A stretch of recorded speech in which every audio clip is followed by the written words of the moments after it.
Hello and welcome to episode 5 of the Pathfinders podcast. I am Tree0311, and we also have, Oh, hi, I'm Naz. I'm the video producer guy. yeah, and we are your hosts of the podcast, and we are charting the way through all the vast nebulous information surrounding Star Citizen and its development. Right now, we are iterating on our schedule for content, and so we have changed it from being bi-weekly on Mondays to now weekly on Mondays, and instead of yeah, and instead of 11 p.m. Eastern, we'll be at 10 p.m. Eastern. An earlier time, maybe earlier in the future. Um, but yeah, that's the schedule we're going for. We would have been on this Monday, but unfortunately, I had to work. Got called in for a mandatory overtime shift, and so starting next Monday is when we will really be the actual bi-weekly. Uh, Not yeah, bi-weekly, or sorry, weekly. weekly. Yeah, it We'll will get it. actually We'll get it be. eventually. Yeah, we'll actually be weekly, real life schedules and commitments permitting, of course. I Um, just won't show up to work on Mondays. yeah, yeah. So I think we have a pretty interesting episode for you because we are doing the weekly episodes now. We are breaking up our content, so our regular content um, will be bi-weekly, in which we do the regular segments of the spectrum pulses and the scanner anomalies, and then the bi-weeks when we don't have those regular pieces of content is when we will be reporting on the news. So roadmap updates, monthly reports, and then other news segment things coming in. We have a lot of stuff going on regarding Gen 12, so we'll be talking about that come this next Monday. Ooh, there have been some excellent dev replies over just today. Lot, There's been amazing of them. so many from Sylvan and Allie Brown, so there will be a lot to talk about on Monday regarding that stuff, Yeah, regarding Gen 12 and Vulcan. Monday's gonna be There's a also big episode. Yeah, and we'll also tie that in with talk on the changes to streaming that seems to be affecting the performance for the PTU right now as well. The PTU is looking, other than the bugs, the Bugs? What um, bugs? yeah, the performance of the PTU is otherwise, really good or looking really good. Um, I honestly can't tell what playing experience is more buggy because the persistent universe currently has gotten really sluggish, or maybe it's just because I played the PTU, but it seems mhm. really sluggish on the persistent universe, the live servers right now. I'm just really waiting for 317 to go live to really trying to get back into the grind. Yeah, I'm really looking forward to going live, and I'm hoping they can get things nailed down here soon. It sounds like they're trying for live tomorrow, but there's some pretty big bugs that they're trying to work out, so They we'll, did get we'll the see. jittering stuff, so that's Yeah, they fixed I that. was able to try it a little bit, and man, it was smooth. My frames were great, like I haven't seen in a long time. Yeah, we shall see how it all works out. The other interesting bit of news is I am going to start streaming. Um, I have, obviously already had a camera, but now I have a fancy light. Ooh, dark.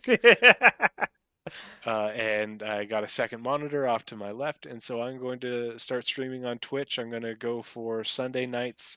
I'm shooting for, um, it would be, let's see, that's 9 p.m. Eastern, 7 p.m. my time Mountain is what I'm going to be going for on Sunday nights.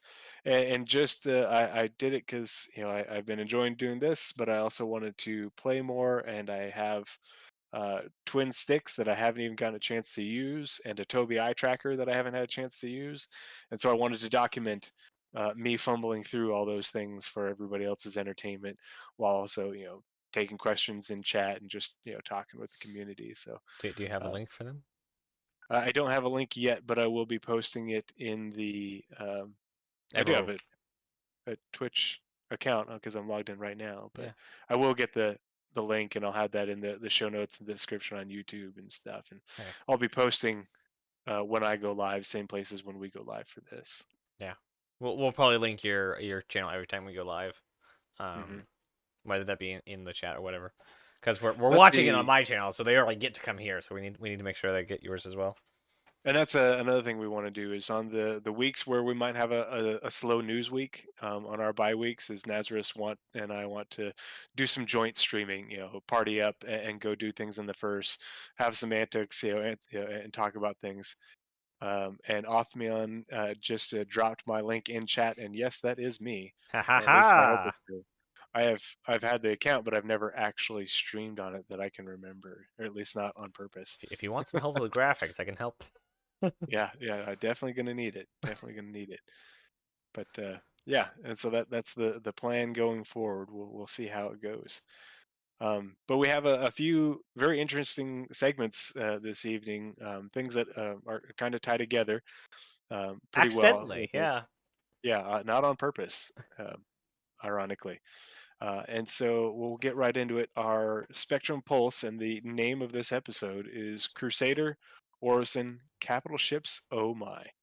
Um, and uh, if you've been active in the Info Runners and Astropub Discord, you have probably seen this Or, conversation or come up. Spectrum, Yeah, or if you Spectrum play as Star well. Citizen, Hmm. or if you care about astrophysics. No, sorry. Yeah, it's been an ongoing thing that has gotten. Um, it was a big point of contention a while back before we even got Crusader, talking about like how is this even going to work? How is Crusader, is it really realistic? Is this even a thing? And it has resurfaced since now that we have Crusader and we have Orison in game. And now CIG has teased us or shown us the docking platforms as part of the it's August Dunlo spaceport down at Orison, or the docking platforms for capital ships. Where it has that docking arm thing that comes and sticks out, just like when you would dock your Hammerhead or your 890 jump to a station.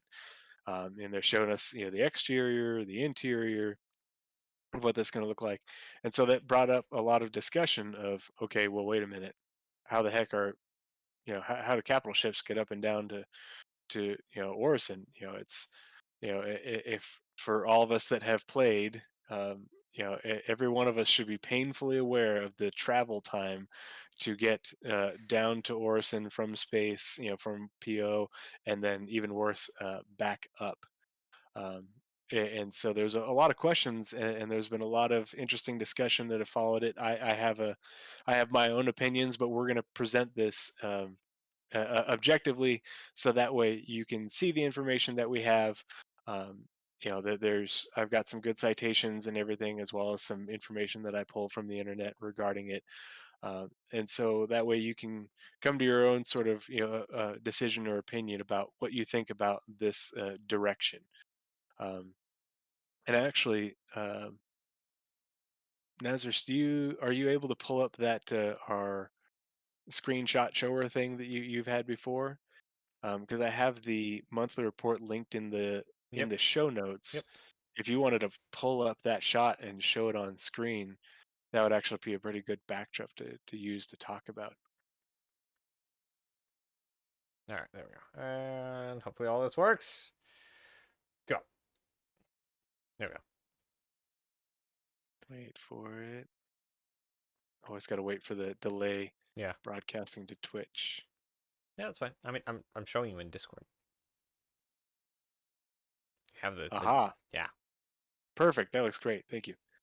So yeah, that first things first, I thought that shot was really dang cool looking, and just looking at the construction of the platform itself, um, boy, does that give me some Bespin vibes more than the Oh other yeah, ones yeah. for Like uh, what was the guy's name that does the in-game shots for CIG? I forgot his name. oh, the camera guy. They Yeah, did the yeah, I it forgot his was name. the what do they call those segments on ISC where um, they focus on. B-roll sizzle shots. Oh, you mean the like meet the dev kind of things? Yeah, where they've been talking to different people. I thought that one was really cool, but I Yeah, think it's a really cool shot, he and knows it his shows lighting. how it's. Yeah, he definitely does, What a cool job just flying around the verse, getting screenshots for things like this. But it shows, you can see the connection points, how it would go off to the other different platforms because they're all connected and stuff. But it's a really, really great looking aesthetic. You can't really see, I don't think I can readily see, at least not with my eyes, where the actual docking port comes out, but Nope. it's around there somewhere. So just to start it off, all this, begs the question, the timing of it. Is this part of Invictus launch week? Are we going to see massive capital ships docking at Orison during Invictus launch week? Because or last year we had the Javelin docking at the space stations, the low orbit stations, and we were able to get the tour and everything. Um, so is this going to be a thing at Orison? Are we going to see javelins flying around an atmosphere? Is this a realistic expectation? The timing is kind of convenient. Um, and so some backstory on the lore is, Crusader. Some most of you may know, some of you may not. Is a what's called a low mass gas giant. That's how it's described in the lore. And then, if you Google that, you'll find sometimes they're called mini Neptunes, other times they're called gas dwarfs, because these low mass gas giants, they are still technically gas giants, but they're not, anywhere remotely as large, diameter or radius as a actual gas giant that we're familiar with, like in our solar system, Saturn, Jupiter, that sort of thing. Those planets being dramatically larger than Earth, in diameter, but they are still larger. But these, because they are smaller, and oftentimes they do still have a solid core with a very thick, uh, gas envelope, is what it was called when I was reading it. Um, they have uh, a much smaller diameter, much lower in mass, much closer actually, oftentimes to Earth. Only several times more massive than Earth, and several times larger in diameter. Um, and for comparison, in-game planets are all 1/10 scale. And so if you in game, Crusader itself is actually 15,000 kilometers in diameter, whereas in real life, Earth is almost 13,000 kilometers in diameter. So in game, Crusader is actually larger than Earth in real life. Um, actual measurable distance. But when you think about it, if you multiply that by 10, that means that in diameter, Crusader, if it was a real life planet, which there are ones similar, low mass gas giants out there, it would be, probably about 12 to 15 times the diameter of Earth. And so you would have to imagine that it would have a pretty thick gas envelope around it, gaseous atmosphere. Um, Could you far, you know, could you imagine trying to go down to the Crusader 10 times the size of the atmosphere? oh yeah, yeah, it's already, it already takes us, quite a few minutes in little shuttlecraft. But Hmm. in the bigger ships, There are I some haven't ships tried it to. does take a half an hour to exit atmosphere. Yeah, I've ridden along on an 890 when we did it, and it felt like it took forever. um and so you can only imagine how other ships, the 890, um, which I think, probably deserves a little bit of a rework to get some actual VTOL engines, but we'll get into that, because the 890 is supposed to go into atmosphere and go into gravity. And yeah, Origin has good thrusters, but is that really a great explanation? I don't know. But yeah, so Crusader itself is actually quite large, but it's not Jupiter or Saturn large, not by any means. Um, and so the other part of that lore is that Crusader has a breathable atmosphere at high altitude. So most gas giants have a lot of helium and hydrogen, and the colors that we see in them are, when they mix with other exotic gases and water vapor, and so that's what gives them a lot of their color. Um, but at high altitudes, ostensibly that means that there is a oxygen concentration, within, that settles above those gases. So it would seem that Crusader itself is a more exotic gas mixture, where maybe they are heavier gases at the below the breathable atmosphere, which allows for oxygen and whatever other gases are in the atmosphere to be more settled up on the top, and that breathable band in the higher um, elevations, I guess you'd say. But what a lot of people don't take into consideration, and this is just because it's not a thing that most people think about, is that you have to have a certain amount of gravity in order to maintain a certain amount of atmospheric density for the atmosphere to be breathable.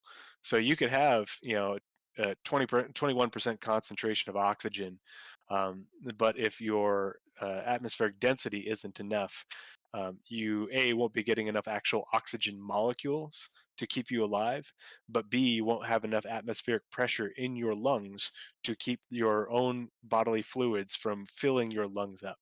And so, like, if you are on a commercial flight way up high, 30 something thousand feet, if you lose cabin pressure, usually you don't lose it catastrophically or fast, but if you lose cabin pressure, um, the point of them giving you the oxygen mask is so that you get enough oxygen to stay alive long enough for the plane to descend low enough that the lack of atmospheric pressure won't cause what's called the high altitude pulmonary edema, where fluid just fills up your lungs and you drown. um, it is a race against time for that aircraft to get back down to a breathable level for humans, because we cannot survive in atmospheres that high, even with supplemental oxygen, just because there isn't enough atmospheric density. And so that leads us into these next points. Um, the Orison itself is maintained in that breathable, yeah, with a B, band, um, where uh, the atmosphere is thick enough, for humans to be able to breathe it, but also um, where the gravity is lower, so that way it's sort of just, it's not hovering, but it stays within this band. It actually goes up and down within this band, and it says a precise position, but in reality it would be, the platforms would sink and then they get pushed back up. They have, if you've ever looked at them or flown around them, the platforms themselves have these giant thrusters on them. They're called seraph, SERAPH thrusters, and they're essentially giant, main thruster VTOL engines um, that keep are all synchronized in order to keep Orison from shearing itself off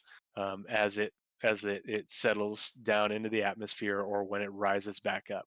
And the in-game lore is actually calls it the Orison massage, because of the rumbling of these thrusters as they're pushing the whole series of platforms back up into position to maintain themselves within that band. There was another sci-fi that did something very similar to that, where it was like the coming on of the thrusters was more of an event that happened. I don't remember which one it was, but it was maybe it was a Doctor Who episode. If you remember that, I'd be totally interested, because with the narrative team is really good about, um, they take a lot of influence from other sci-fi, Mm. obviously, um, but that would be a really cool thing that they incorporated that's lesser known. um, because it and they've told us that we're going to get maintenance missions, both for the stations, but we'll get maintenance missions for Orison, so we'll probably have to go down there and check on these thrusters, and When you know the amount don't getting fail the mission. I imagine that would be something you would need a certain amount of rep for. Hmm. Like if Yeah, you could you like have to go and be a fix a good vending enough machine. engineer. Yeah, you could Hmm. like go and fix a vending machine to like rep up, and then once you're a trusted technician kind of skill level, you could then go and work on the thrusters. How many pizza toaster ovens do you have to fix at the Lagrange point stations to get promoted to be able to work on the Seraph Well, I thrusters? would. Well, that's R&R. You have to work on Orison. You have to work on like Hmm. Orison rep. So you're gonna have to be doing Yeah. toaster missions around Orison, which means you're gonna have a shuttle, and you're gonna have to go to all these different little landing sites to go and fix toasters. You know, Oh, it's gonna be a super fun chore. but that to me, that's what it was particularly interesting about it because on in real life, one of my jobs is I'm a flight medic with the Army National Guard. I was a civilian flight paramedic for years, and so one of the big things we get taught is flight physiology, and so we learn a lot about atmospheric density, and how the changes in altitude, affect you and your patients and your equipment. And so, it is important because you do need a certain amount of atmospheric density in order to be able to function. Um, but that's why these serif thrusters are there in order to keep the entire Orison platforms, within that band. They don't want them going up too high because then the air would get too thin and everybody would pass out. But that you can't sink too low because then you're getting into those gas, mixtures that are below the platforms. You can see them in game. You're sitting right above that sort of you know.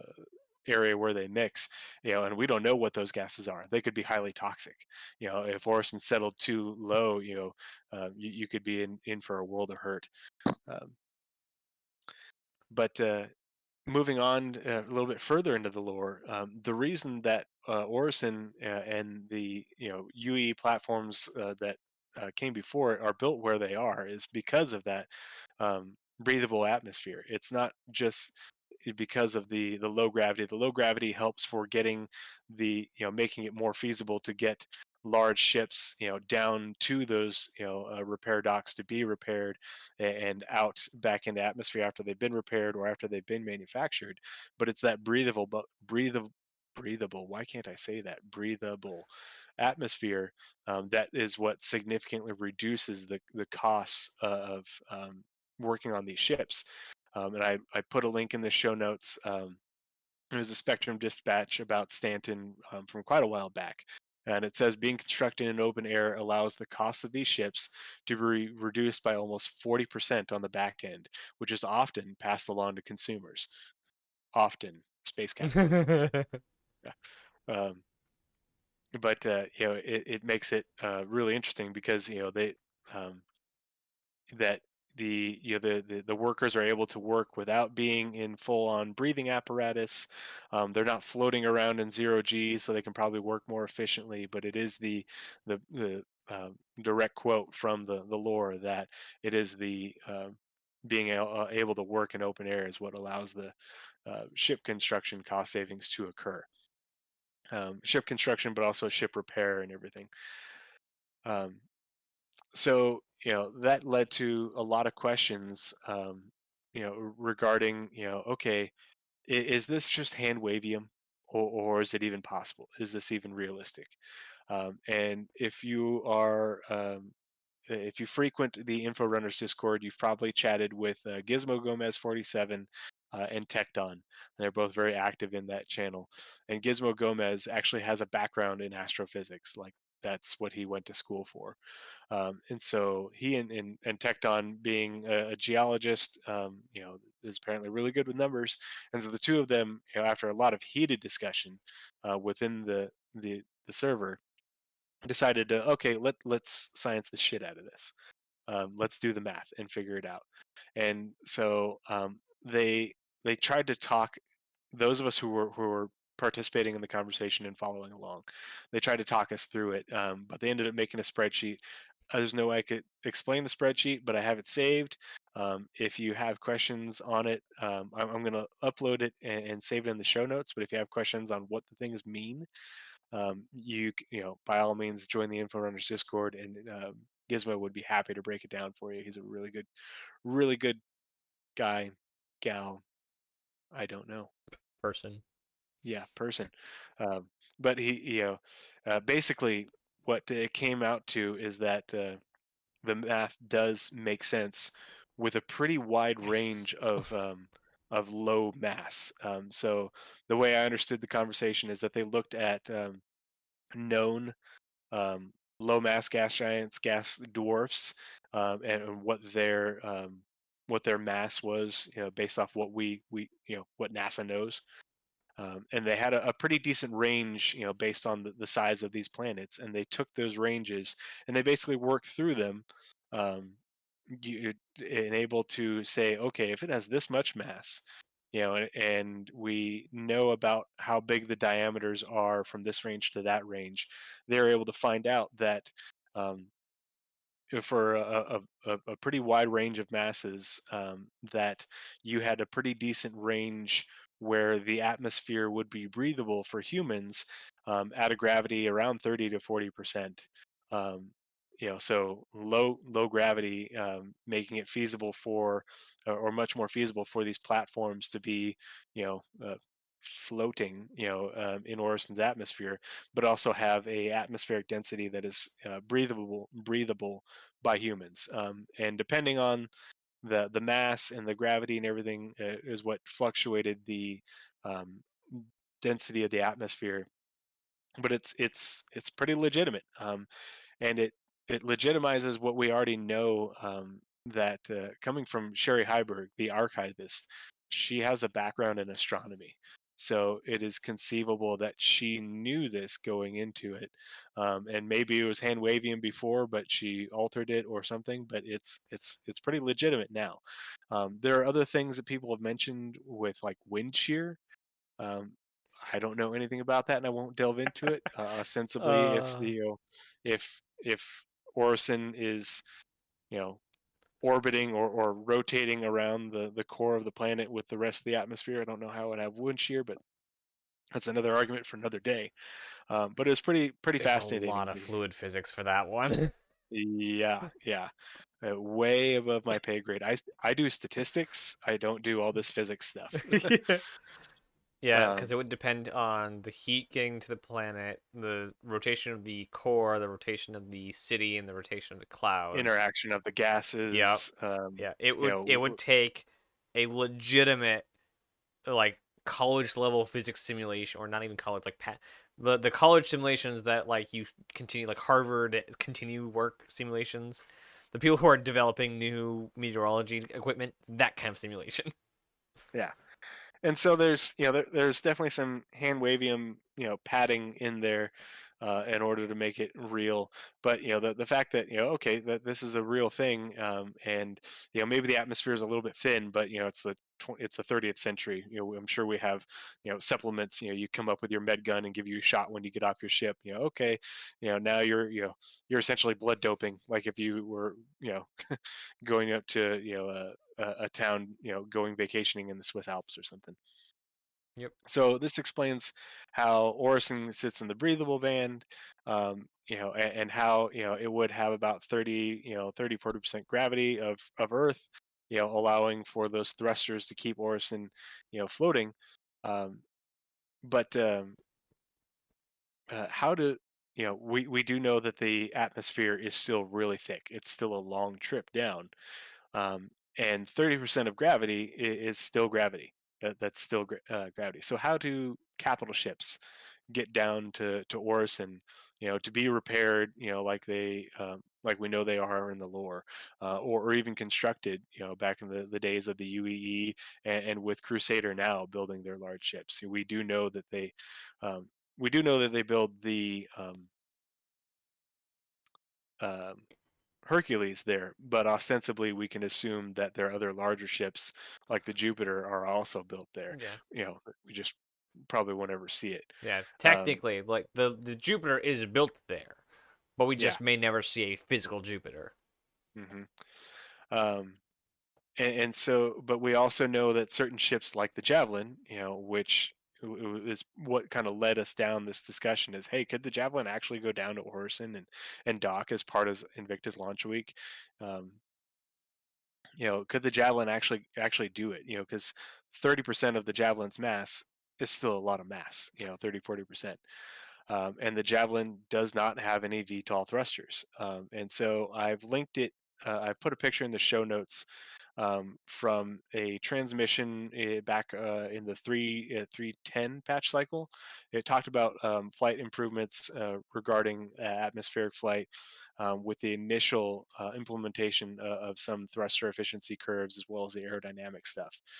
Um, but so we know that CIG plans to make these thruster efficiency curves I hate to say it more punishing, but give it a little bit more sense of realism. Not actually realistic, but sense of realism. I think Um, character is and a good s- one.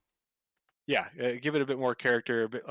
They're going for a lot more differential, or a larger, a big differential between space flight and atmospheric flight between different ships. Um, and so yeah, I'm just going to read off from this quote that I screenshotted, and you'll see it in the show notes. We're also going to further refine the difference between maneuvering thrusters and main engines. The concept is that maneuvering thrusters are built for quick pulses of high thrust for directional changes, while the main and VTOL engines are built for sustained thrust. This means that if you use maneuvering thrusters for sustained thrust, such as hovering for a prolonged time in gravity, they will have a lower thrust output and could overheat or misfire if used too long. This will further differentiate between ships in terms of space and atmosphere. Aerodynamic ships like the Gladius will be better suited to flying in atmosphere, as the lift generated by their wings negate the need for maneuvering thrusters to keep them aloft. But if a pilot wanted to treat a Gladius like a helicopter gunship, they could only do this for a limited time before straining the thrusters, whereas a Valkyrie with four large VTOL engines would have no problem. So this makes a lot of sense for ships like the Idris, who, I think the majority of the Idrises, or main thrusters, rotate and are VTOL capable. We've seen the Idris land planet side. I think it was on a moon though, but the Idris has landing gear. The the hangar doors open up, make a ramp. Um, it is designed to do that, and so we can assume that the Idris, as a capital ship, would be able to go down to Orison, relatively easily, because it's meant to do it on planets with relative gravity. But the Javelin is, and this is just what we have in game right now. There's probably going to be a lot more movement as far as mass, but the specs that we have on the Javelin, the mass is 3 times that of an Idris, but a javelin has no VTOL thrusters. So even if you're at 30% of gravity, a javelin in Orison's atmosphere or Crusader's atmosphere at the level of Orison is going to weigh as much as an Idris, but won't have anywhere near the thrust capacity for vertical thrust to maintain a hover as an Idris. And with how long it would take for you to fly from space down to Orison, um, could those maneuvering thrusters of the Javelin keep it afloat at a very low rate of speed so that it could dock? It just doesn't come up as very, very realistic to me, and a realistic proposition. But we know that capital ships get repaired at Crusader or at Orison. We know that they were manufactured there. That Crusader manufactures large and capital ships there, um, and so you have to figure out, okay, how does CIG explain this in the lore, and then if they want it to happen, make it happen in game. And does Orison have a need for capital ships to dock? Well, obviously, if they're putting in docking there, there's a need for it. Otherwise, I wouldn't even put it in there.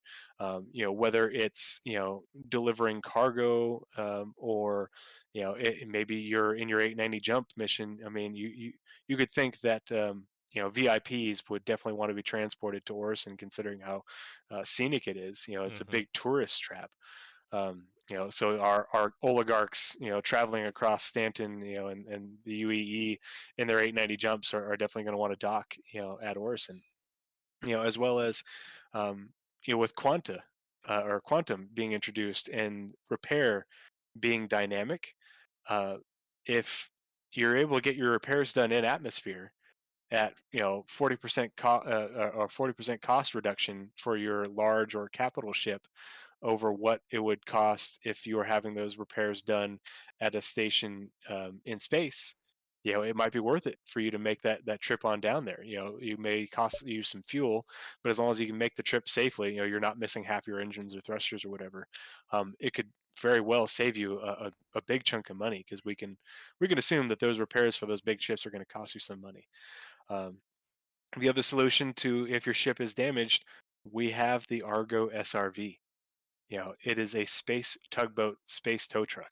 This is its job, and it's even talked about in the Argo SRV lore, from when it was concepted, that it can be used to pull ships, from up off the planet, get them back into space, and so ostensibly we could definitely see them using that to explain it as well as utilize it with what CIG is doing for NPC flight. I could totally see them being able to get NPCs to fly an SRV and basically pull up alongside you. Well, you request permission, at high altitude above Orison, and then all of a sudden a couple of NPC SRVs just pop into existence nearby. They or they come up, and then they just pull up next to you, tractor beams, and then they just sort of hand wave you, gently lowers you down there, and it might take a little bit, but that cost savings might totally be worth it for you, when your repair bill is sky high. Um, so that was my thought on that.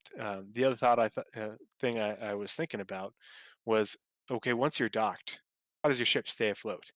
Is that telescoping arm thing really that strong that there's no sorts of torque going on?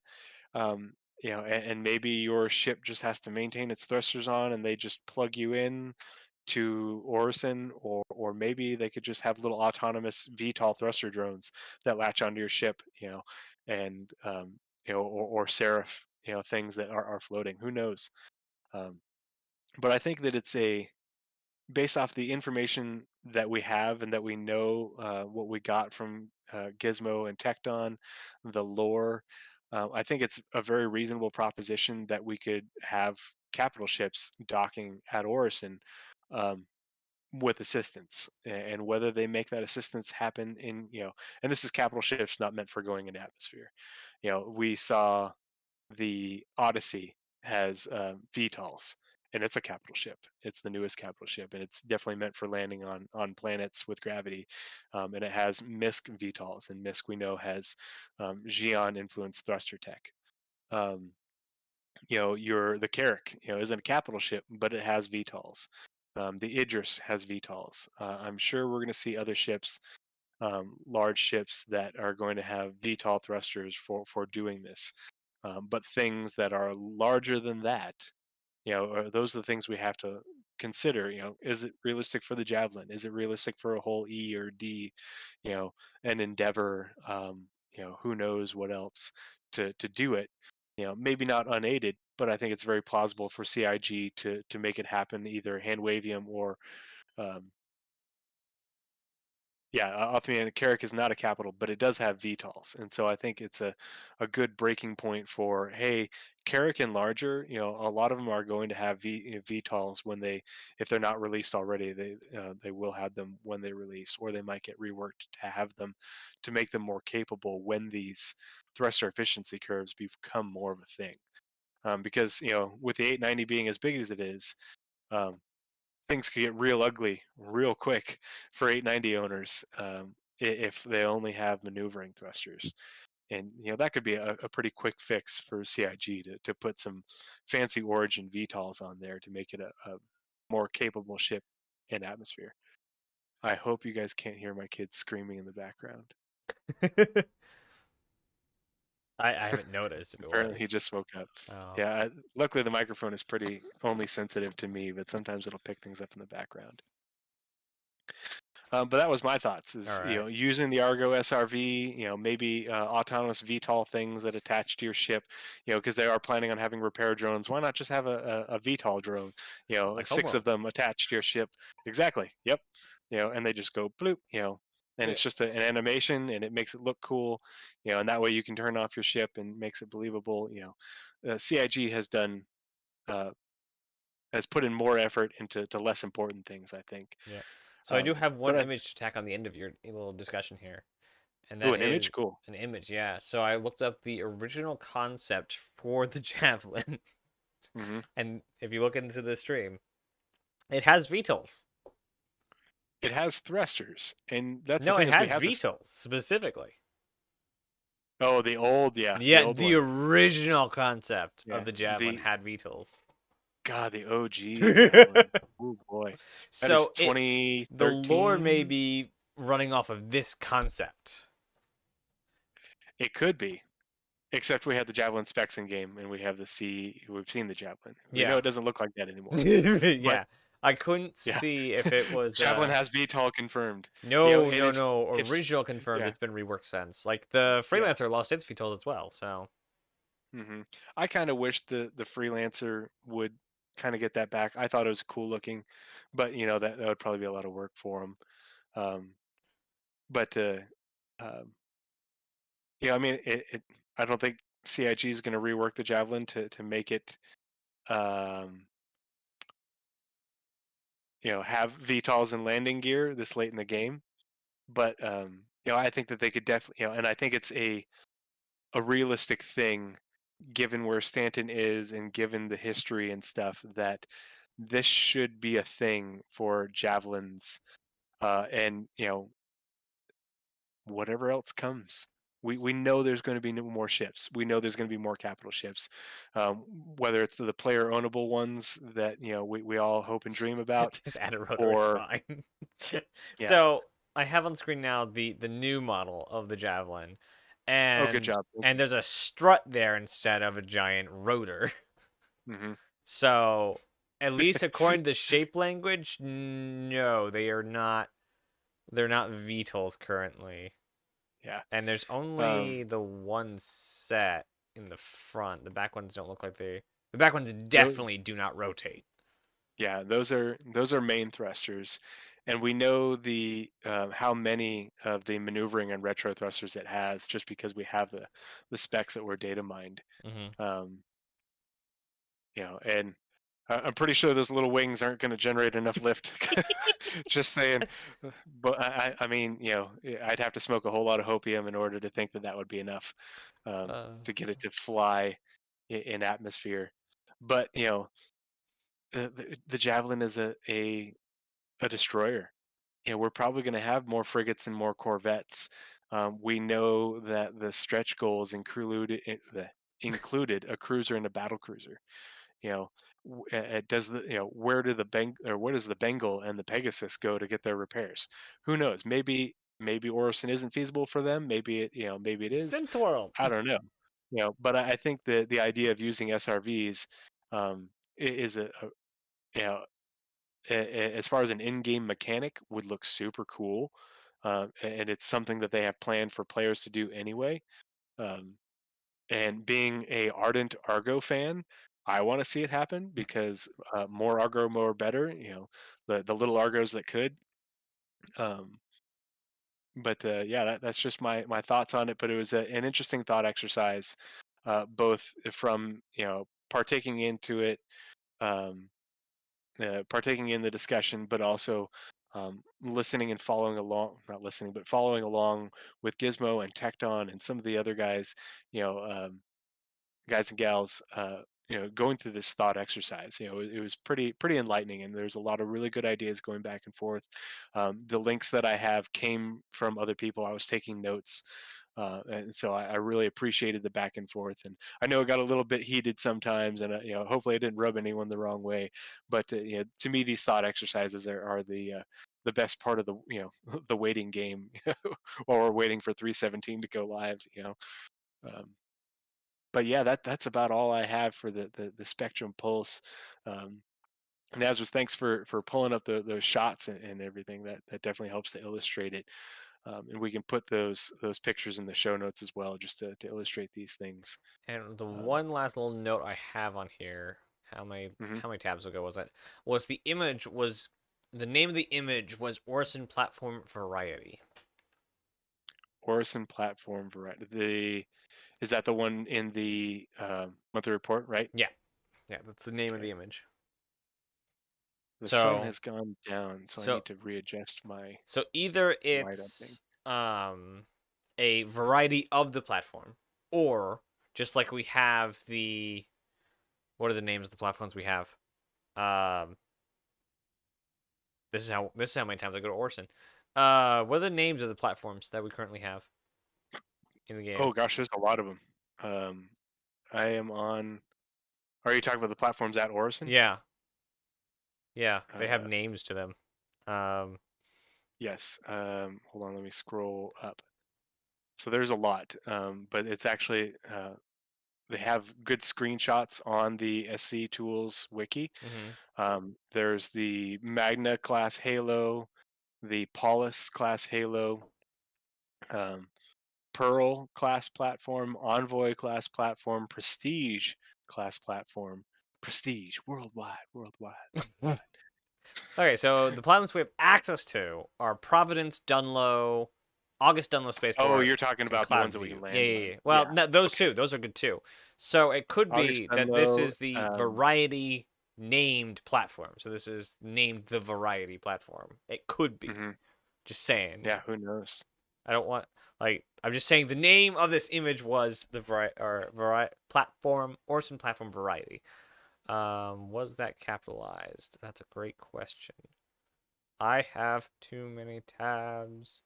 No, it's in all lower caps, not even Orison's capitalized, so no hints there. All right, that's it. That's it. I'm done.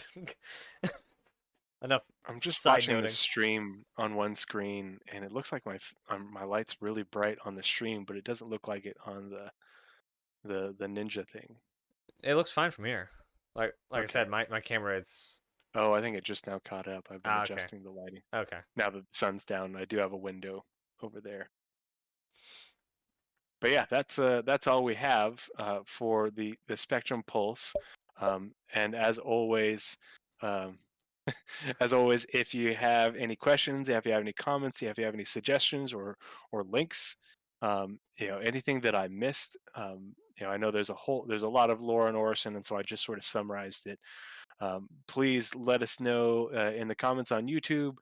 Send us a message on Discord. We're always very active in Inforunners and Astropub, and you can PM us if you want. But yeah, it was pretty fascinating to me. And now we're going to move on to the scanner anomalies, and we're going to start with you, Oh, Nazaris. What do you are got, bud? we? Okay. Yes, That's it's the natural segue because of what yours is on. well, is yours not on? No, okay, no, yours is kind of farther away. Fine, fine. Okay, so my scammer anomaly this week was a question that we again find very often. It's actually really close to what we actually just talked about with ships docking at Orison, and that's what on Earth or what in the galaxy is a capital ship? So I looked up so many references and things to actually get us into this. So it's a bit harder than just saying from this to this is a capital ship. Let's run through a couple of those. So on the Oxford English Dictionary, or if you just search in Google, it's the one you get at. It is a large warship, such as a battleship or aircraft carrier. Merriam-Webster.com definition is a warship of first rank in size and armament. A major service ship has a battleship, cruiser, aircraft carrier is cited as references. And then Collins Dictionary in American English it says obsolete in an armored surface vessel of war other than an aircraft carrier. It's kind of an older one. Carrying guns of a caliber greater than 8 inches. I also went through the wiki page and just searched up capital ship. And so it actually runs through different definitions of different ages. So, in the age of sail, it was dependent on how many cannons you had. So it said before the advent of all steel navy in the late 19th century, a capital ship during the age of sail was generally understood as a ship conformed to the Royal Navy's rating system of a ship of the line as being of the first, second, and third or fourth rates. All those rates being number of cannons basically on the ship, per size, cannons per size. Um, and then of the second one, this is now in steel, the kind of where steel came in. I actually have it mislabeled in the notes. I'll fix that later. In the 20th century, especially in world wars 1 and 2, typically capital ships would be battleships and battle cruisers of all of the above ships were close to 20,000 tons displacement or heavier. So so then when we get to the Age of Steel, we're no longer counting how many guns it has, but how many tons of displacement does it have. So we've changed what a capital ship means already. And then it was even later, in 1942, aircraft carriers were then decided that they were also going to be called capital ships. Then in addition to that, nuclear submarines would also later be called capital ships. Only some of them were, and they would also be given names that were only used for battleships. So Dreadnought or Vanguard as well. So that is how we've gone through in the real world different capital ship classes and how to define them. In Star Wars, it gets a bit closer to how Star Citizen's going to do it. And they just went, we're just going to throw out all the other classifications and we're going to stick to this length system.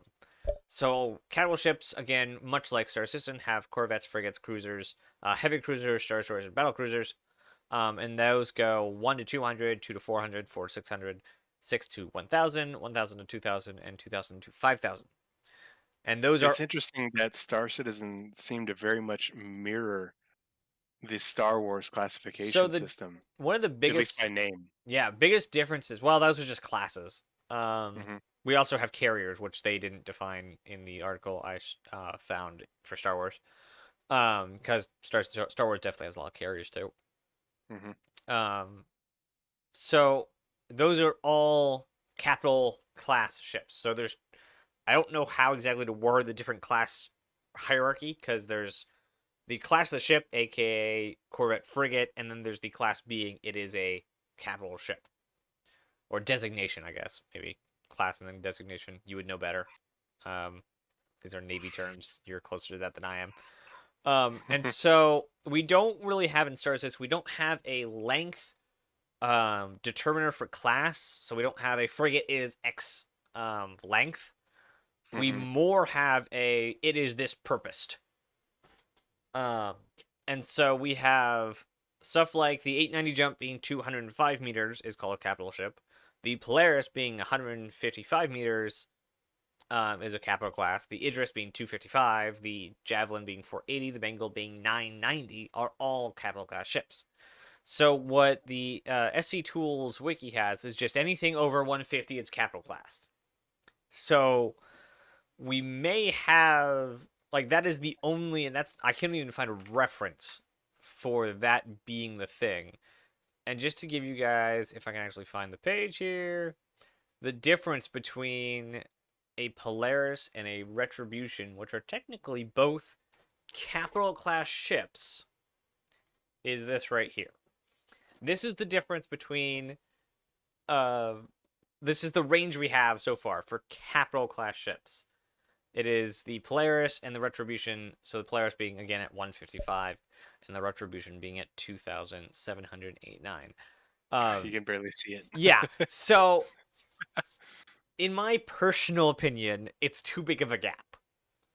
And I feel like that we should find, maybe even exclude the Retribution from the capital class, and that can just be the Dreadnought class. And then pull the capital class up a bit. Even though corvettes technically are capital ships in all other name, there's another thing that I forgot to note here. That in all of the definitions, every single one, the Navy or military, some form of armament, or not armament, but armed forces were noted as being part of, that's the wrong thing, being part of the definition for a capital ship. But in the definition on Star Citizen's website, the hull E and D are capital class ships. The 890 is a capital class ship. So we've taken this, was only a Navy thing, is now just, it's a big ship. It is over 150 meters. So we don't really have a good, firm definition, I guess, of what a Star Citizen capital class ship is. And this is kind of a topic I really want to cover, because I always thought that, or I always had the opinion of, capital ships don't come in till Javelin size and up. And that was my personal opinion that I've always held. And I kind of still hold it, but I do understand that it is more about the job of the ship. And corvettes have a specific job, which I also read an article on Reddit today, that the Polaris makes 0 cents as its job. So that was a fun one to look up. the so that is where we're at. So we don't have Well, and any. something to think about too Mm-hmm. is, the I think CIG even calls the reclaimer large, but the reclaimer is 155 meters, Oh, is it?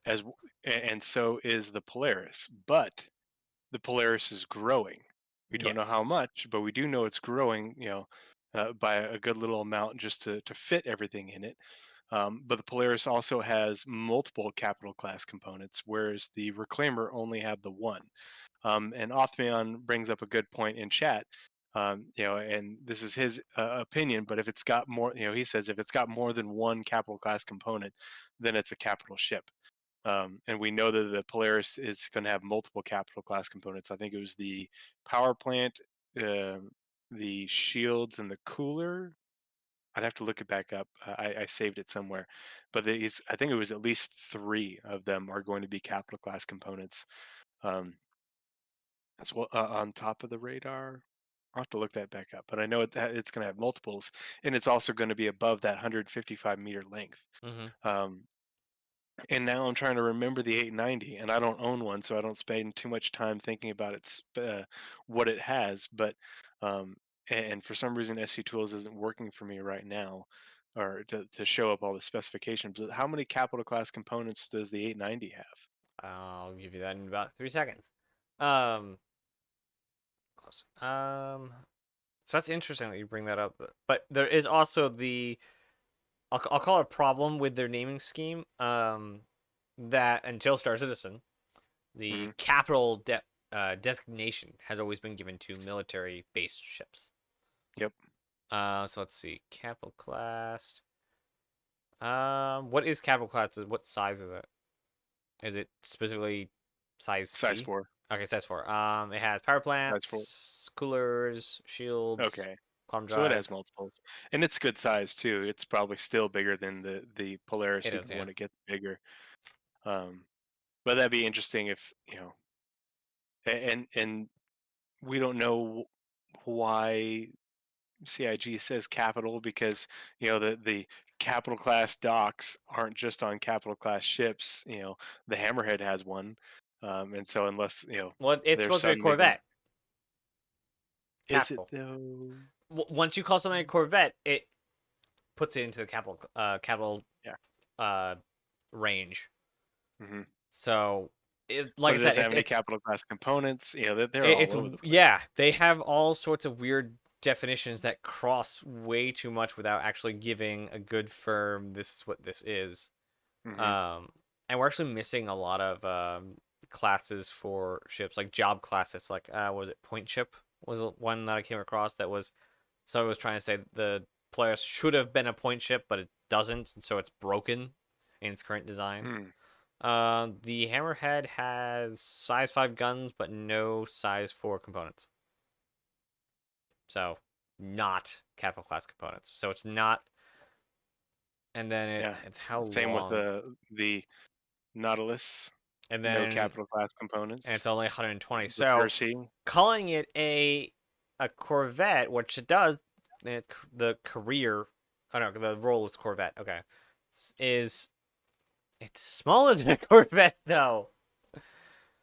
Oh, that's so obnoxious. So this is the thing I wanted to bring up, that there is no actual concrete evidence on what exactly a Star Citizen, because everything when you pull it into fiction, specifically sci-fi, is going to have its own definition because they have to bring the metrics of real life forward hundreds or thousands of years, and then they have to remake their own metrics. So as far as Star Citizen is concerned, all ships became defined as Navy terms. That's why we have all of these capital class civilian ships, but they lost their concrete definitions. So we have corvettes that are too small, or we have uh, really small capital ships. And just as like a tack on extra bit that I learned while doing all this research, a flagship is wherever the general or wherever the ranking officer is.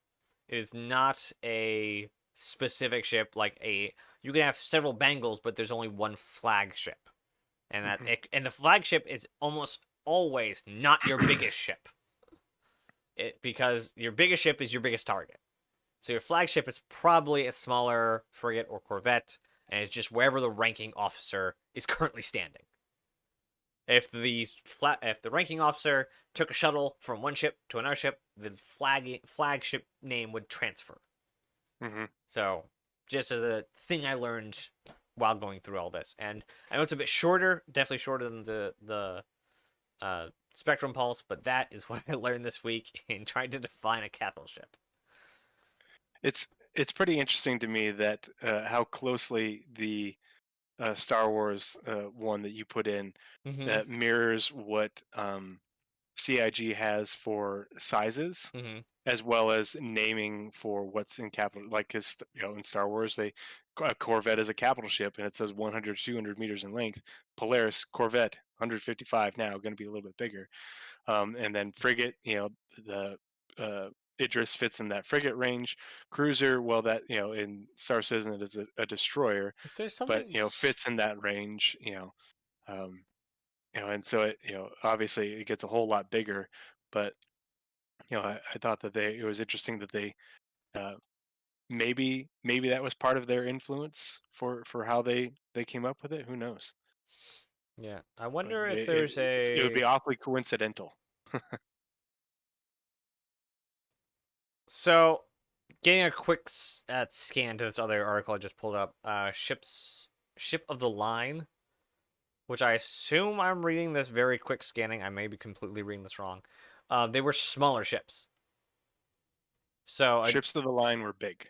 oh, they were big. Okay, then I'm reading the wrong Yeah, the sentence. ships of the line are like first, second, third, and fourth rates. Okay, so is there a term that is just below capital but still has like the prestige of capital? Because that's what the Hammerhead would be. Because it's not a capital ship. It's a guns platform. It's a. It's too Well, in the small. lore, It's it's just too small. in the lore it's called a gunship, Mm-hmm. and Like it's a big ship. a gunship and a patrol ship. Same with um, And what the is? Percy is also called a gunship and a patrol ship. I think it is. Um, and the Nautilus is only called a mine layer. Whether it's tactical or strategic. Oh, they better not call that a. What's it called? A Corvette. Yeah, Like what's the size of the poor Nautilus? 125. They. yeah. The Nautilus is the biggest of the large combat ships Well, it still before you has get up to. another 25 meters to go before it gets to the Corvette class. Yeah, and that's the old Polaris. We don't know how big it's going to be, but if the Polaris is the Corvette class and now it's 175, it's a pretty substantial And the Hammerhead is difference. still smaller than the. No, Yeah, they're gonna the call Hammerhead it. is 115, the Nautilus is 125, and the Percy is 105, right? Uh, Perseus, you said. Polaris is Yeah, yeah. Polaris is 155, and then the Perseus. That's Polaris again. Perseus is 100. Do they call the Perseus a Corvette too? Please tell me they didn't call the Perseus a Corvette. Let's see, Aegis, Hammerhead. They called that a Corvette. Aegis. This doesn't have stuff that's not released yet. Okay. Star Citizen. and Othman is saying no, it's just a gunboat or a patrol boat, and those are classes. Gunboat, patrol boat, patrol ship. Those are classes that are used in modern navies now. Gunboat has been used in Navy terminology for centuries. Um, so it's that's definitely a continuation, and it speaks specifically to their role, especially given the Percy and the Nautilus specifically being used to patrol and protect the Perry line with the Xi'an during that long Cold War. That was totally their job. and it would be a lot more efficient and cost effective to cover that space with ships like the Percy and the Nautilus than it would be to have, giant cruisers and battle cruisers running around all over the place, trying to cover that ground. Yeah, so both the Perseus and the Hammer, or the Nautilus, both the Perseus and the Nautilus are large size. Hmm. Focus frigate. What? The Perseus is a focus of frigate. Yeah, I chalk that up to a typo. There's no way. There's no way. Like, I just wanted like the capital, try to define what capital was, because I know like every term they use is going to have some translation done to it. A warship, so I'm reading the definition of frigate. It's a warship with a mixed armament, generally heavier than a destroyer. But the destroyer we have is the Javelin. Well, and even in real life, frigates are smaller than destroyers, like with the U.S. Navy, and other modern navies. So, Why does it say it's normally heavier than a destroyer? I don't know. Okay, let's find a different, not Oxford. Built maneuverable. Off being frigate built. Yes, but where is? Oh boy. No, there's a super heavy frigate.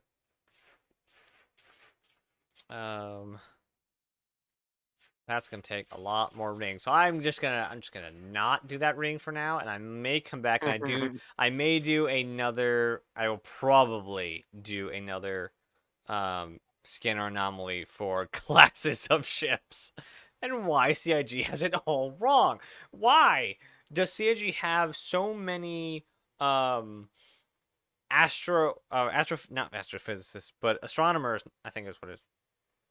People who know how the universe works, and they're getting that spot on when they can. But they have nobody that's worked in the military to get the classifications of their ships.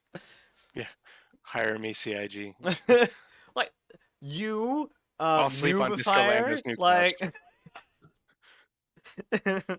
We're not gonna talk about the couch. Yeah. Because it's all made up. You're right, but they got their astrophysics correct, and they're building a story mode that has to do with being part of the Navy, and they don't have their terms correct for the Navy. I mean, yeah, correct is, I guess, subjective for them, but yeah, no, with the astrophysics stuff and the astronomy stuff, after digging deep into the discrepancies in the star system sizes between SC tools and what was on what's on the ARC star map. Mm-hmm. When I found all those changes that had been documented, over the years, and they just haven't been documented over the past 2 years. Those changes are very much in line with making the star systems more realistic as far as where the planets would be, how where asteroid belts would be, the types of suns and everything, where the green belt would be.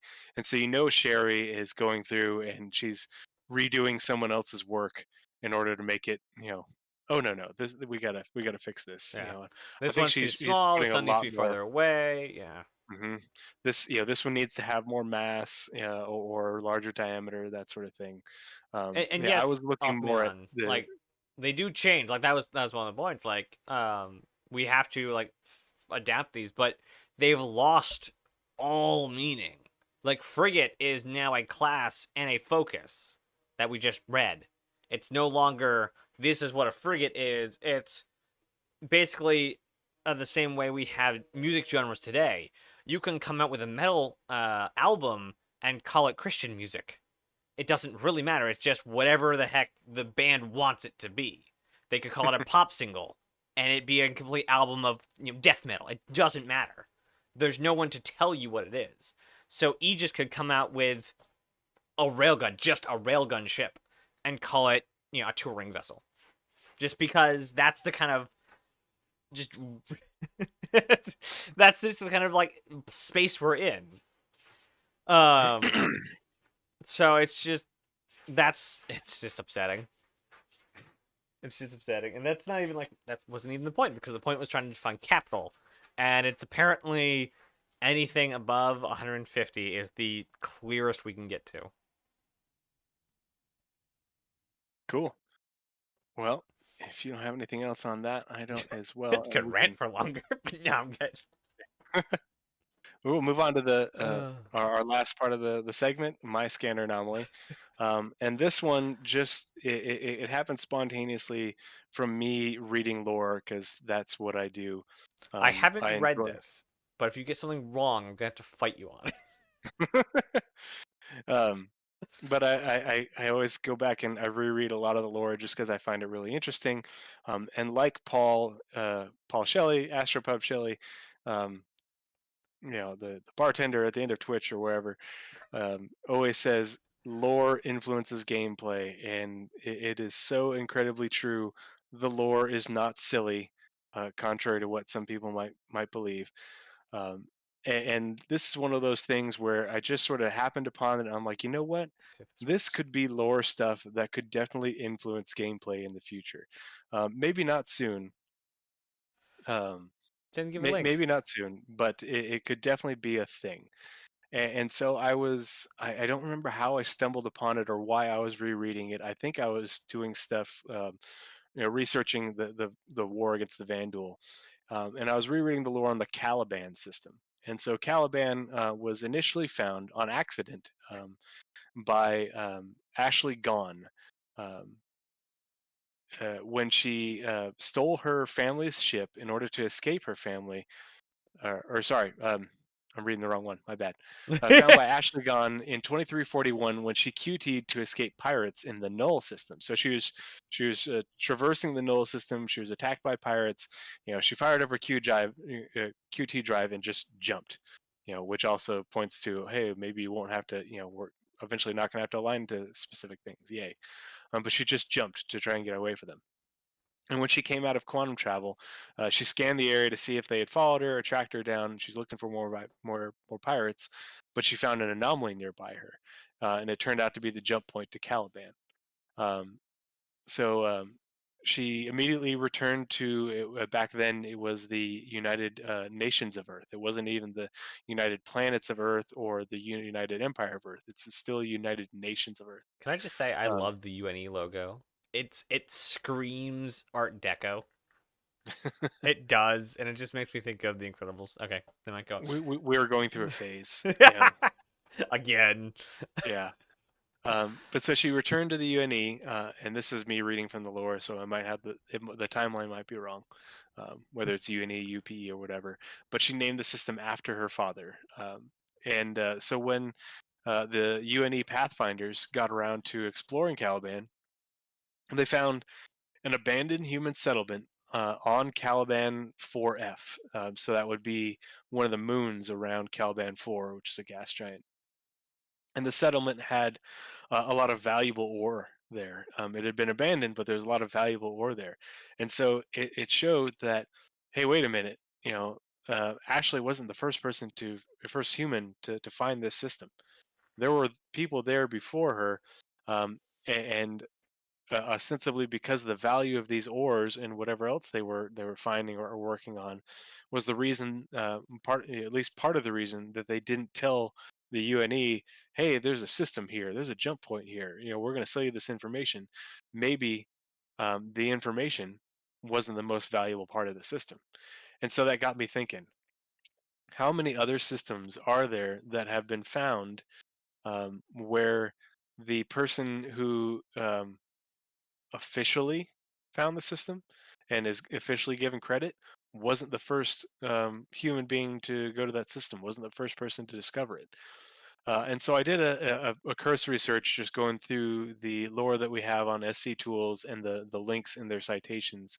But there's a lot of the lore in SC Tools that isn't complete because so much of what we have on the star systems comes from Lore Maker's Guide to the Galaxy videos, and I wasn't about to rewatch all of those to try and remember which ones, but they do a really good job going through those videos of telling you the entire history, and a lot of it isn't in the Galactic Guide com links Yet. that we do have, and it's not in the Galactopedia.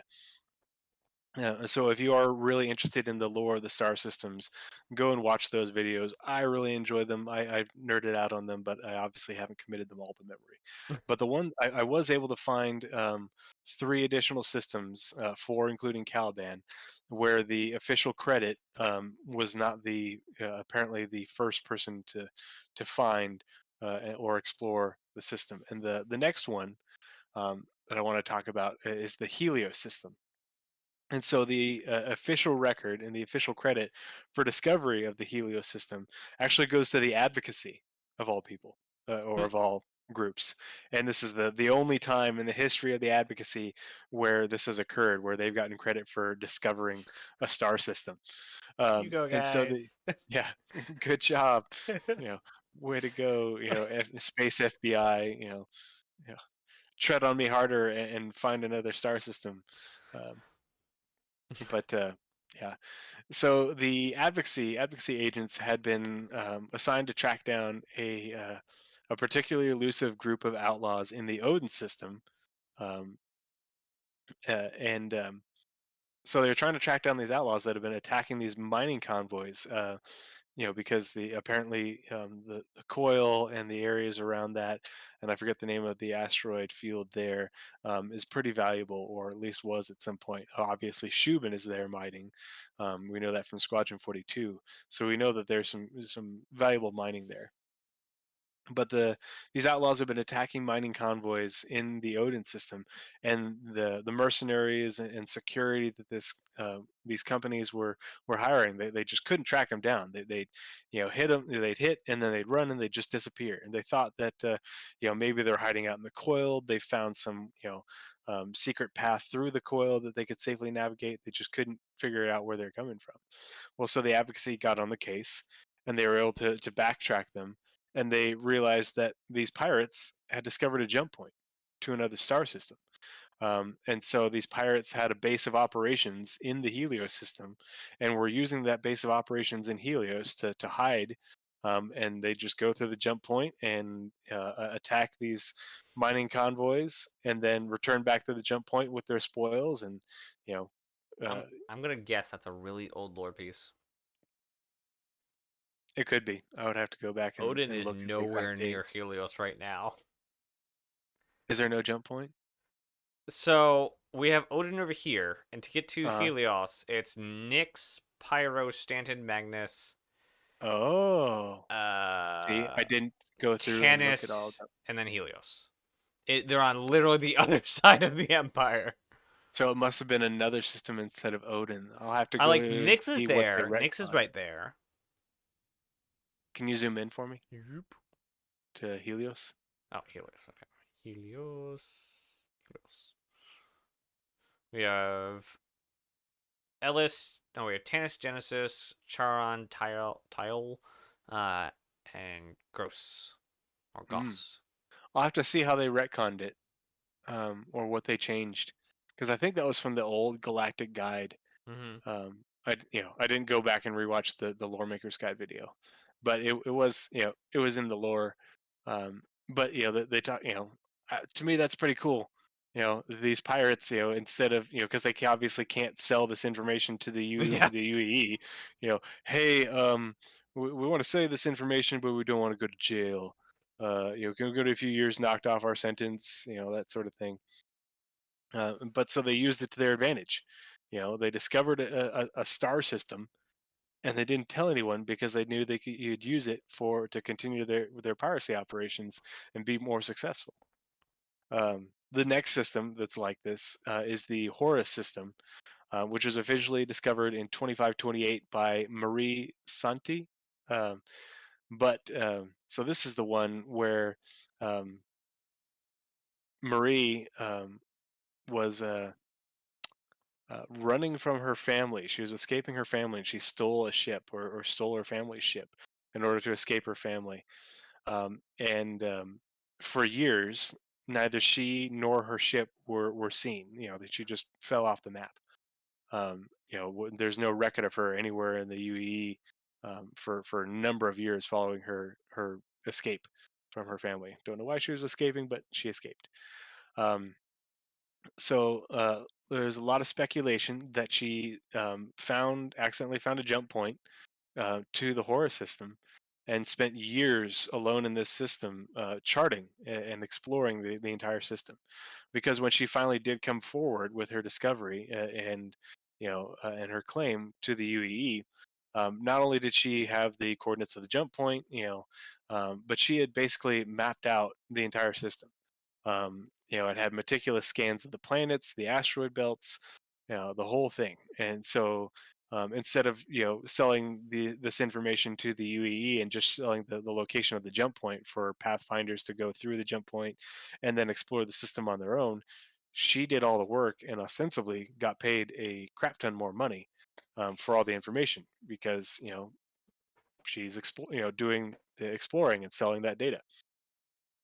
And so there's another really interesting gameplay implication for explorers where maybe you don't just find the jump point and go and sell that information right away to the UEE. Maybe you find the jump point and you keep it secret to yourself, and you spend some time exploring the system, or you bring in your org of explorers, and you guys map out the whole system and explore the planets. And that way, when you do sell the information, you know.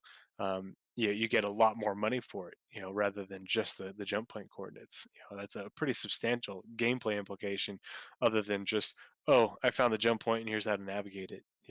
There's a whole lot more data, and information that you could catalog and make money off of, especially if you sell it to the right people.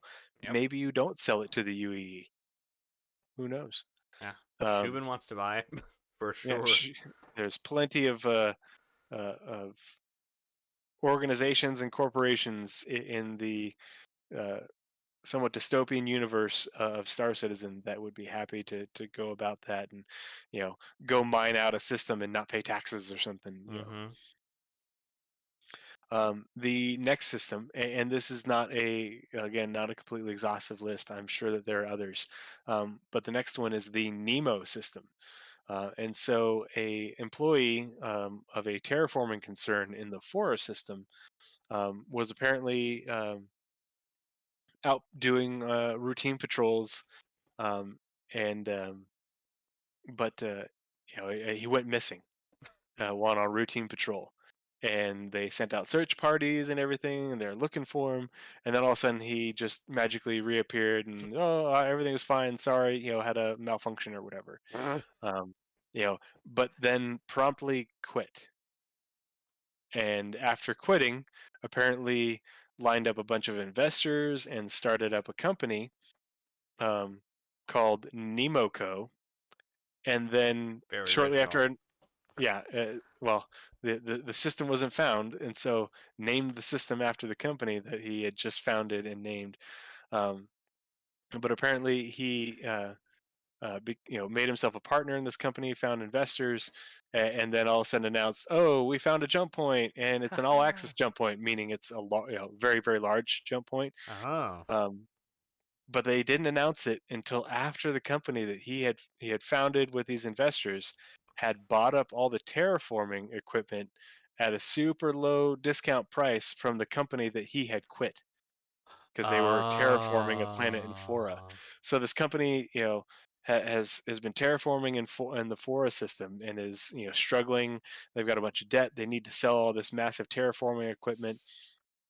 They don't want to deal with it because it'll have to be uh, deconstructed to make it out of the jump point to go get reused somewhere else.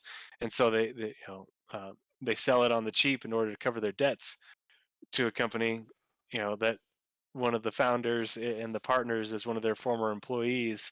And literally they buy out this stuff and then they announce, oh, there's a system with, you know we found a jump point to, and it's got terraformable planets. So this company that's struggling right now is like, hold on, wait a minute. and they try and go back and search through all the records and see if there's any way that they can find and prove that this guy found the system, the jump point in the system, while on on company time, because then they would have a claim Yeah. to some of those resources, or to the system itself. Um, and they could never prove it. The records were on a ship that was sold and never couldn't be tracked down. And Ah. so yeah, that company in four eventually went out of business. And Nemco helped terraform. Um, I forget which planet it is in Nemo. It's a water planet, but terraformed it. It's a tourist destination. There was a whole bunch of gas extraction there. Um, and they were actually successful for a little while, but due to mismanagement, eventually the company went out of business. But it goes to show you that um, here's another perfectly viable reason and way that you could find a jump point to another system, and maybe you don't. You may because this there was a 2-year gap between when this event where he went missing occurred and when they announced he had founded the company and announced that they had found the jump point. And so, maybe it's you know, you find a jump point and you're a newer player and you just accidentally happen upon a jump point and you find a system, but you don't have the resources to exploit that jump point. And you're like, well, I could just take the quick cash out payment, the lump sum payment from the UEE, and sell the information. But maybe you did a cursory scan. You're like, oh my gosh, there's so much valuable stuff here. I don't want to just sell it to the UEE, but I don't have the means to exploit it now. Maybe you hold on to those, that information, and you, grind up for a year or so in order to be able to, you know, exploit that information or the resources in this new system, without, and you just hope that nobody else finds a jump point to it. You keep it to yourself. Um, but so those are some lore suggestions of why this might be profitable. But then you could have a lot of times you hear people say, well, what exploration gameplay is there going to be? That we've already explored. We've already found all the systems. There aren't going to be any more. Or CIG takes so long to make star systems. They're not going to make new star systems for us to find jump points to. Then Au why'd they build? contraire. Then why'd they build a ship? Yeah, if that was the case, why do we have ships like the Carrack and others that is designed, to be better at finding jump points and navigating them? Not just to find new routes from systems that we already have, but to find new systems. And this is part of the reason that we have Planet Tech V4. And this is me getting on my tinfoil hat a little bit. But this is, we have Planet Tech V4 so that way the designers can build star systems quickly, in order to build out this universe that we have on the Arc star map. But we know that the most time consuming part of building star systems is building the bespoke elements of them, the landing zones, the space stations. They're going to be able to do these things more procedurally, but it's still going to take time to build, Terra with its 3 landing zones because they're all each going to be different. But it only takes a couple of designers a couple of weeks to build a planet from scratch. Just a planet, with biomes I thought that was a and whole star system. A couple weeks. yeah, well, it's each with planets and moons. Like it was I think it was a couple weeks for a planet, but a couple not much longer for a star system, depending on how many planets and moons you have, Right. obviously. But they can make gas giants procedurally. They can make a number of different planets procedurally already, and that's without adding in the different biomes to their library that they're going to be expanding on in the future. So ostensibly, CIG could have a small team of developers, of designers, that all they do is they make virgin star systems and that are unclaimed, unexplored. There's no space stations, there's no settlements, there's no ruins, there's no landing zones or anything like that. With a variety of planets, some habitable, some not. Some with resources, some not. And just make lots of variations. To these different planets and the resources on them and the flora and fauna on them, so that way Maybe you find a star system and it's really not that worth that much. Maybe you find a star system and it's a gold mine. Maybe it's somewhere in between. Maybe it's got habitable planets. Maybe it's got gas giants with really valuable gases. Who knows? But with the technology that CIG has developed with Planet Tech V4 and their ability to create planets and moons and star systems, asteroid belts, in very short order, they could pretty easily have as the universe expands, they could seed it with undiscovered star systems and undiscovered jump points, just waiting for players to discover. And it would cost them many server resources, because if there's only one person in that star system, it's only going to spin up one server node. It won't cost them all that much. But maybe that player holds on to the coordinates and they explore it. Maybe that player works with their friends in order to explore the planets or exploit the resources. Or maybe that player is a pirate and he's part of a pirate gang, and this jump point is a perfect stepping off point to ambush traders on a known supply route or something like that. um, Maybe players might want to go in there and build their base just so they know that their org's base is safe from harm. You could even have it that maybe that new system creates a much shorter path to another system that now that you as a hauler can exploit, and save a ton of money, as far as save a ton of a ton in resources and fuel, time and UEC, you know, and you don't tell your competition. But maybe it's worth it for your hauling org to keep that secret route, a secret, and keep it to yourselves. There's a bunch of different reasons where you as a player, you and your either solo or as an org, might not want to give up this information as soon as you come across it. And it's very realistic that with CIG's capability, that this could be a very real thing, and could allow for exploration gameplay, but building onto that in ways that are far more interesting than we might have initially given credit for. Versus, oh, I scanned the jump point and I navigated it. That's it. But that's what I've got for my. Oh, the other thing is, and maybe players do sell that information. Think of the dynamic event that would generate with, instead of a gold rush, it's a system rush, Yep. with players rushing to explore an uncharted star system, miners rushing to hit, to search out, an asteroid field in a new system or asteroid belt. You know, Yeah, because who knows? like that just that event has so many layers of it. Because if you sell it, if the UEE gets wind of it, they Hmm. have to go in first. They stake claim and say this is a UEE system. No one's allowed to touch it. We have to go in. We have to survey it, and then we'll decide what we want to do with it. Hmm. And then they'll divvy up and see what they want to do, if they want to sell the planets or whatnot, or however they want to do it. Um, and if you're You could a have massive amounts of players yeah, interacting with this event, and the UAE could be completely oblivious, yeah, just because no one went through the initial official channels. and that's how a lot of systems came up how they are now. Like somebody went through them, they started colonizing it, then the UEE is like, wait, oh, you're already there. You get that planet. We'll take the next one. Hmm. Um, and Or so eminent domain. yeah, they've done that too. Hmm. You also have your legal and illegal miners. Legal miners have to then go back to the UEE and say, "Hey, I want to take a mining claim for this sector." Illegal mining, they bum rush the system and go mine as much as they can before they get kicked out by the UEE. And now, of course, you have settlers or squatters or however you want to do it, colonists if there's a green band system. I don't know how regulated or open they are to terraforming at this point.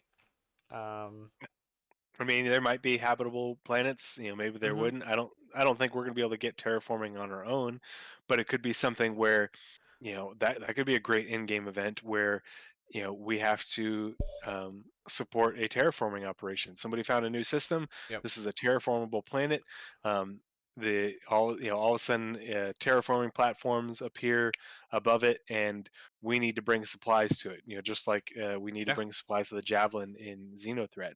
How cool of an event would that be? That I imagine players could support terraforming.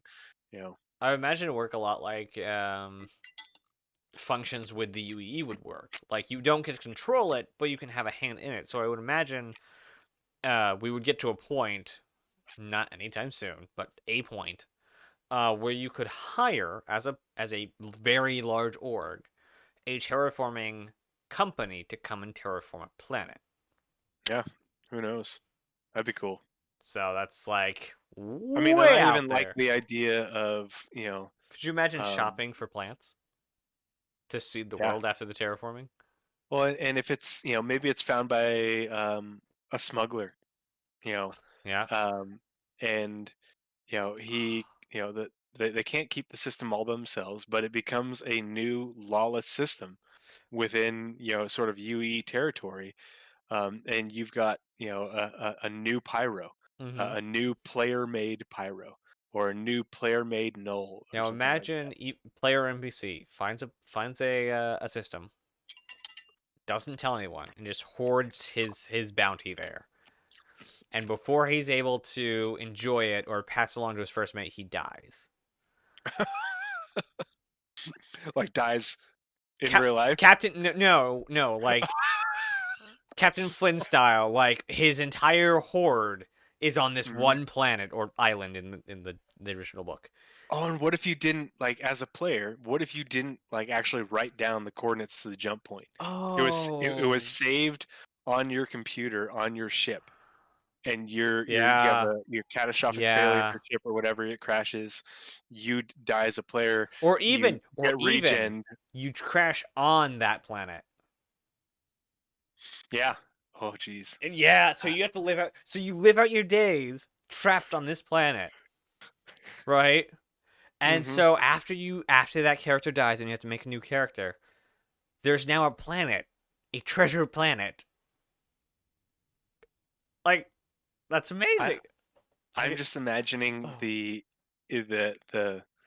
um the in-game chat of somebody waking up at a landing zone hospital after having died in these circumstances, and not being able to get back to their system, not having the coordinates set, saved or something like that, and Mhm. them just losing their minds in game chat, and everybody's like, "What are you talking about?"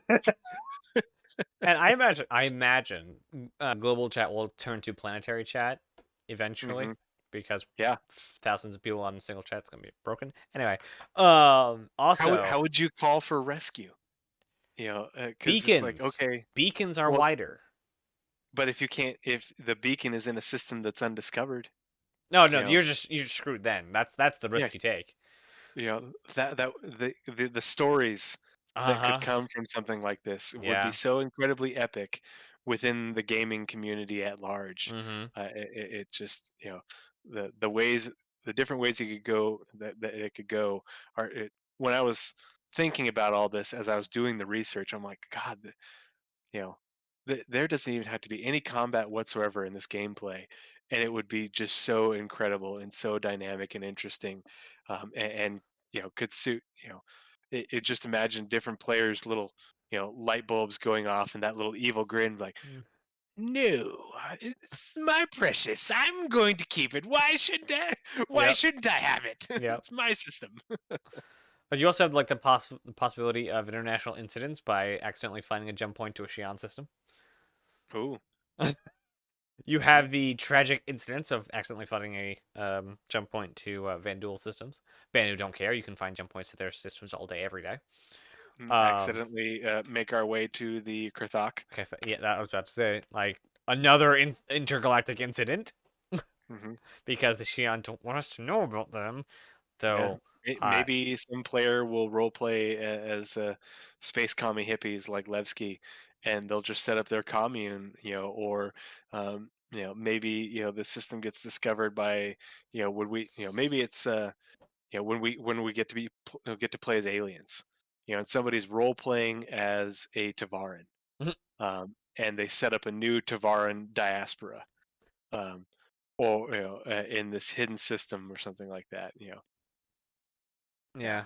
I that is one honestly one of the stretch goals for my org is to be the first human to talk to the Kathak.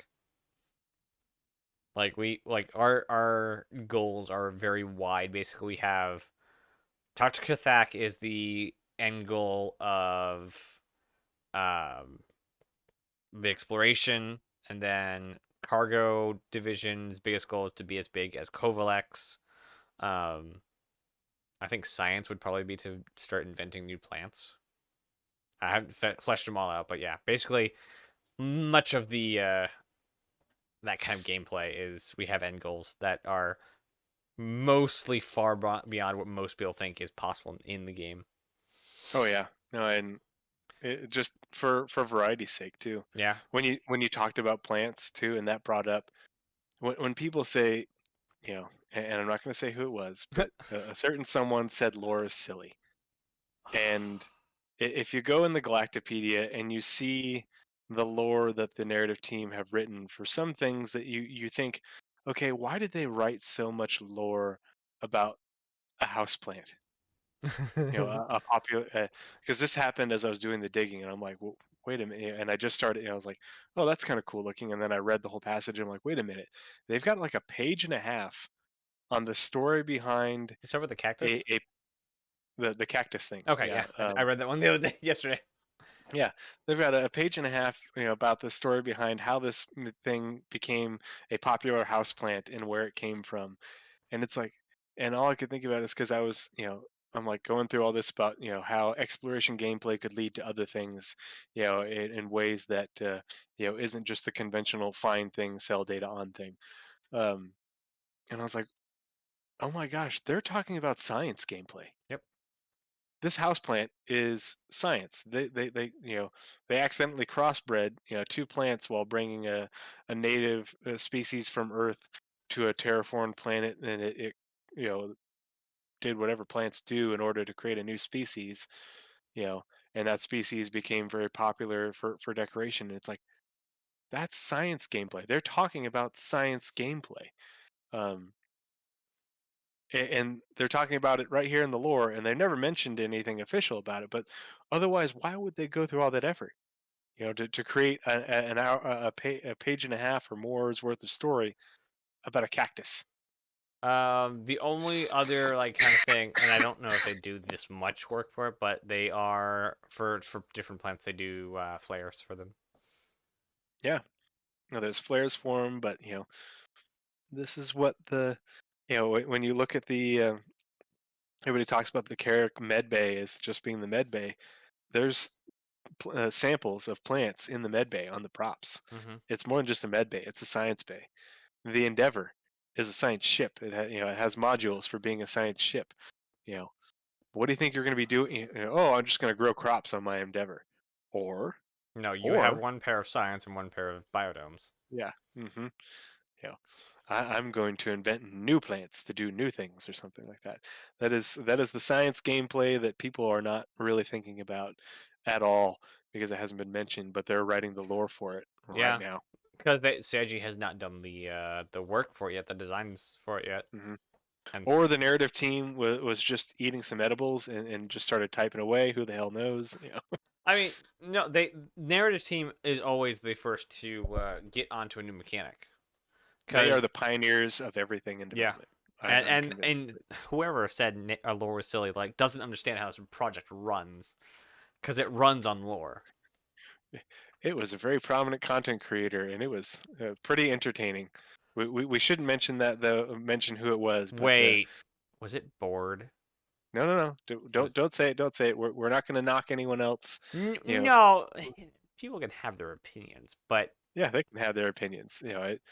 Board is all about the lore. I mean, he does okay, lore segments too. okay, I'll stop guessing. It But was just okay, it was a funny thing that occurred in Astropub's Discord, and we're like, really, really, because I mean, what is everything that we just talked about? Our spectrum pulses, the scanner anomalies, all of this stuff is things that are in game but are also heavily influenced by the lore, and we're lore first, in game second. You know, yeah. This is not a matter of the chicken or the egg. The lore always comes first. Whose microphone is peppery, Othmion, mine or his? What? Cease Let's see. microphone? What? What now? What I I do? don't know what he means. I don't know. But yeah, that is a. I think that's just about it for this episode. Um, I kind of like the format of breaking it up so that way each episode isn't 3+ hours long. This one's already getting kind of long, but we were like that timer didn't start was already at like 30 minutes when we actually got started because Yeah. we started the stream late, but um, yeah, no, it's a good chat, good talk, lots of good information, lots of interesting stuff to go over. Um, and we have another episode again. We have another episode coming up on Monday. We'll be talking about the roadmap update that came out today. We'll also talk about the news regarding Gen 12 and everything going on with that. We'll discuss the streaming changes from the entity graph. That stuff that's coming into 3.17. We'll have an Um, ISC to go over. oh yeah, and we'll talk about ISC, and I forget what the SC live is on, but Uh, definitely ISC. yeah. I know we're getting a sprint report like straight out of the gate. A sprint report, and I thought the other thing was it flora and fauna, Yes, yes, yes, yes, or maybe it was yes. just flora. I forget. Hmm. This weekend starts. This is. Let's see. The IOC. The future of wear and biome accumulation, followed by a sprint report. Oh, that's the stuff for the derelicts.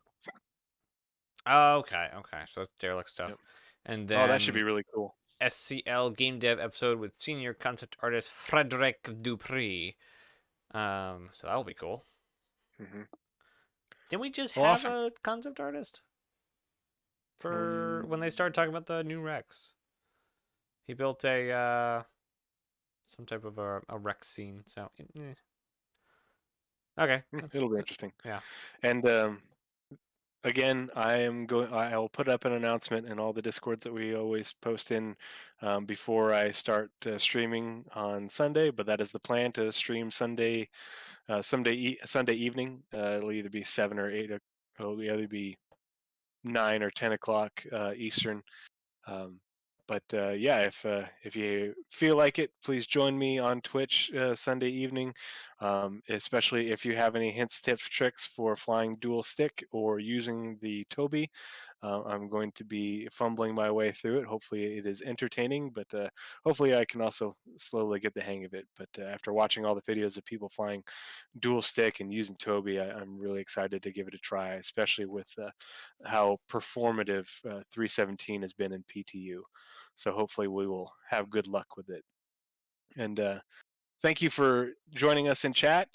For those of you who are here with us live, and if you watch this on YouTube, please leave us a comment in the comments on anything regarding what we've been talking about, or if it's regarding a previous episode. Again, we always, if you have more information, we add that to the show notes. We will bring that up in the next episode and give you credit. We want to keep things as accurate and objectively informative as possible. Um, and again, thanks for having us. Thanks for being with us. Nazeris, have anything else, bud? Nope. My brain has gone off for the night, and think of all the work I got to do tomorrow. But yeah, All it's been right. a good one. Mm-hmm. Good episode. Thanks again. Everybody have a good night. Night night, everyone.